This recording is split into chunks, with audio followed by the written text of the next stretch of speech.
Hi hello ನಮಸ್ತೆ. ನಾನು ಮಂಜುನಾಥ್ ಭಜಂತ್ರಿ. ತಾವೆಲ್ಲರೂ ನೋಡಿರ್ಬೋದು ಅಂದ್ಕೊಳ್ತೀನಿ, ರಸ್ತೆಗಳಲ್ಲಿ ಆಟೋದವರನ್ನು ಜನ ಸಿಳ್ಳೆ ಹಾಕಿ ಕರೀತಾರೆ. ಏ ಆಟೋ ಬಾ ಇಲ್ಲಿ ಅಂತಾರೆ.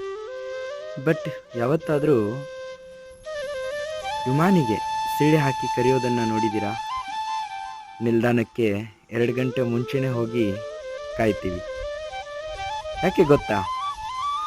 ಒಂದು ಆಟೋ ರೆಡಿ ಆಗಲಿಕ್ಕೆ 1 ದಿನ ಸಾಕು. ಬಟ್ ಒಂದು ವಿಮಾನ ತಯಾರಿಸಲಿಕ್ಕೆ 1 ವರ್ಷ ಸಮಯ ಬೇಕಾಗತ್ತೆ. ಹಾಗೆಯೇ ಇವತ್ತು ನೀವು ಕೂಡ ತಯಾರಾಗಲಿಕ್ಕೆ ಸಮಯ ತಗೊಳ್ತಾ ಇದ್ದೀರಿ. ಭಯ ಪಡಬೇಡಿ. ದೊಡ್ಡ ಮಟ್ಟಕ್ಕೆ ಬೆಳೆಯೋಕ್ಕೆ ಸಮಯ ಬೇಕಾಗತ್ತೆ. ಯಾವ ದಿನ ನೀವು ಬೆಳೆದು ನಿಲ್ತಿರೋ, ಜನ ಹಿಂಡು ಹಿಂಡಾಗಿ ನಿಮ್ಮ ಸಮಯಕ್ಕಾಗಿ ಕಾಯ್ತಾ ನಿಲ್ತಾರೆ. ಸೊ ಭಯ ಪಡೆದಿರಿ. ಉನ್ನತ ಮಟ್ಟಕ್ಕೆ ಬೆಳೆಯೋಕ್ಕೆ ಸ್ವಲ್ಪ ಸಮಯ ಬೇಕಾಗತ್ತೆ. Thank you so much.